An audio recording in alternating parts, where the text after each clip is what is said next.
आदमी जब दोबारा उस बूढ़े से मिला तो बूढ़े ने उसे एक चौंकाने वाला राज बताया।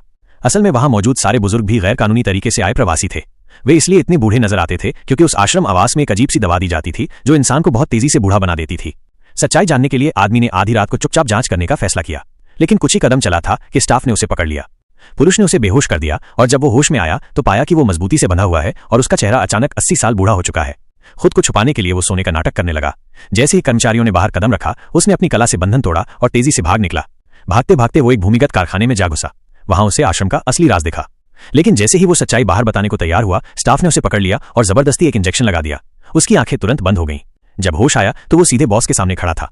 बॉस अब छुपा नहीं, उसने साफ कहा कि ये इंजेक्शन इंसान की उम्र को तेजी से बढ़ा देता है, लेकिन इससे उसका मांस बेहद स्वादिष्ट बन जाता है और यही कारखाना उसका अंतिम ठिकाना है। यह सुनकर आदमी का खून खौल उठा। उसने तय किया कि बॉस को सबक सिखाना ही होगा। वो वापस मजदूरों के बीच पहुंचा और वहां सबके सामने पूरी सच्चाई उगल दी। बुजुर्गों में गुस्से की लहर दौड़ गई। उन्होंने बिना सोचे समझे कर्मचारियों पर हमला कर दिया। संख्या ज्यादा होने के कारण बुजुर्गों ने पलक झपकते ही आश्रम पर कब्जा कर लिया। इसके बाद वे सड़क पर उतर आए। जबरदस्त विरोध प्रदर्शन शुरू हो गया।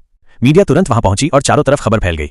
अंत में आश्रम बंद करना पड़ा और उस पूरे षड्यंत्र के पीछे का बॉस और शहर का मेयर दोनों को उनकी करतूत की सजा मिली। सिर्फ सफेद बालों वाले बुजुर्ग ही बचे जिनके चेहरों पर अब कोई दुख नहीं था, क्योंकि इतने दर्द और संघर्ष झेलने के बाद उन्होंने असली जिंदगी और उसके हर पल की कीमत समझ ली थी।